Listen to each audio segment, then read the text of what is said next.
السلام علیکم ورحمۃ اللہ وبرکاتہ۔ آج انشاءاللہ ہم اللہ کی نبی کی ایک اور سنت پر عمل کرنے کو جا رہے ہیں، کیونکہ یہ وقت بہت کڑا ہے، اللہ سبحانہ وتعالیٰ کی طرف سے بہت بڑی آزمائش ہے۔ ہماری کوشش ہونی چاہیے کہ ہر دن ہر وقت اللہ کی نبی کی سنت کے ساتھ گزاریں، اسی طرح ہم سے اللہ راضی ہوگا۔ جو کچھ اللہ کے نبی نے اپنی زندگی میں کیا وہ در حقیقت اللہ کی مرضی ہے، اسی لیے کلونجی کا استعمال اللہ نے حضرت جبریل امی کے ذریعے اپنے نبی کو سکھایا۔ یہ حدیث ہے کہ کلونجی میں سوائے موت کے ہر مرض کی شفا ہے، تو آئیے اس کو اپنی زندگی میں شامل کرتے ہیں۔ کلونجی کا استعمال کرنا ہر طریقے سے مفید ہے۔ آج انشاءاللہ میں آپ کو اس کا قہوہ یعنی چائے بنانا سکھاؤں گی، جو کہ آپ روزانہ پی سکتے ہیں۔ اس سے آپ کا ویٹ کم ہوگا، حلق کی بیماریاں ختم ہوں گی اور لنگس کی پرابلم ختم ہوگی، یعنی ہر اعضاء کے لیے یہ شفا ہی شفا ہے۔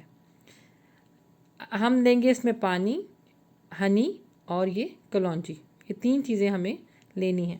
اب آپ کو کوانٹٹی دکھائی جا رہی ہے، اس کوانٹٹی کے حساب سے آپ 1 کپ ٹی بہت آرام سے بنا سکتے ہیں۔ اس کو نوٹ کر لیجئے۔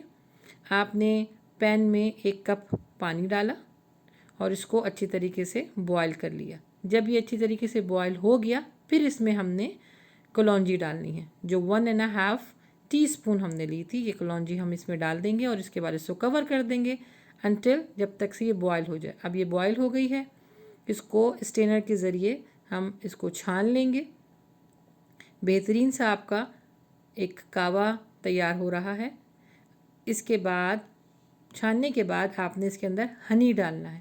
ہنی بھی بہت مفید ہے، حدیثوں سے ثابت ہے کہ ہنی کا استعمال کرنا صحت کے لیے بہت فائدہ مند ہے، تو اس کو بھی استعمال کیا کریں۔ یہ 1/2 ٹی اسپون آپ اس کو ڈال لیجئے، اور شوگر والے ہیں اگر تو وہ نہ ڈالیں، وہ بغیر اس کے بھی جو ہے قہوہ صرف کلونجی کا بھی پی سکتے ہیں، وہ بھی ان کے لیے مفید ہوگا۔